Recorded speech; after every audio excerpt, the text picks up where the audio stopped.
এক সাহাবী একটা ছোট্ট ছেলে সেখানের মধ্যে চলে আসছে।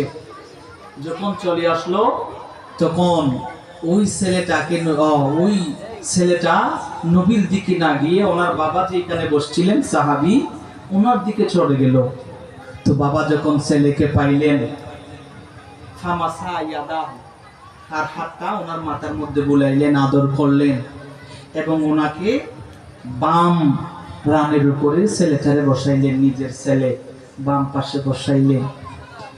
আর কিছুক্ষণ পরে আমার নবী দেখলেন ওই সাহাবীর আর একটা ছোট মেয়ে আসলো।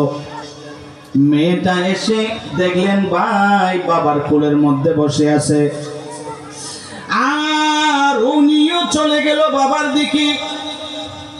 আর বাবা ওনারেও সুন্দরভাবে রাখলেন, কিন্তু ওনার কোলের মধ্যে বসাইল না, মেয়েটারে বসাইলেন মাটিতে, ছেলেটারে বসাইলেন রানীর উপরে কোলের মধ্যে।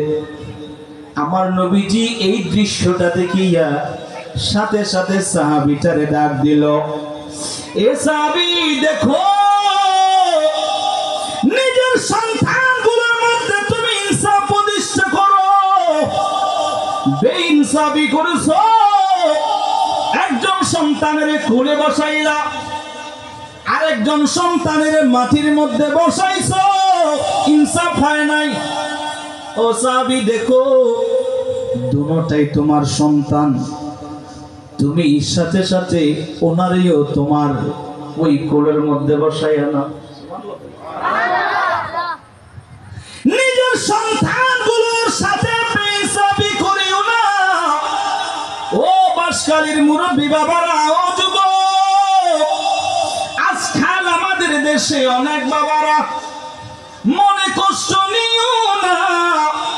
অনেক বাবারা আমাদের দেশে একটা ছেলের নামে সব সম্পত্তিগুলো লিখে দেয়, বাকি সম্পদগুলো অন্য ছেলে যেগুলো আছে এদেরকে মাহরুম করে দেয়।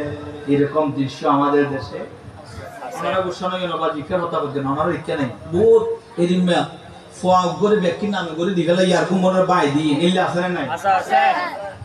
এটার নাম ইনসাফ নয়।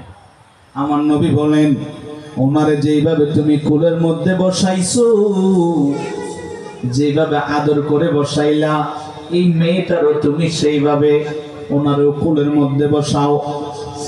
বেইনসাফি করিও না, ইনসাফ করো। বেইনসাফি করিও না, নিজের সন্তানগুলোর উপরে বেইনসাফি করিও না, ইনসাফ করো।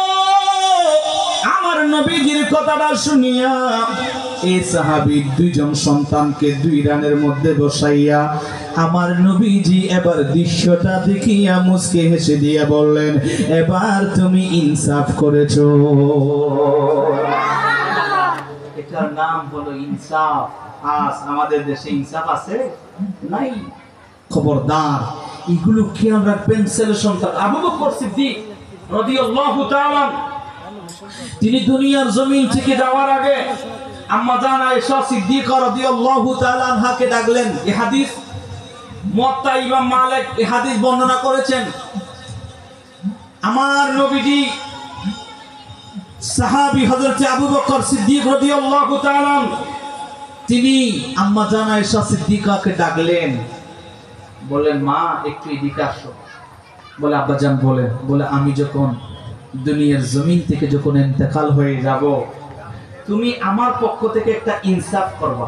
কি করবা? ইনসাফ, ন্যায়, একটা ইনসাফ কাজ করবা। বলে, আব্বাজান কি করব বলেন।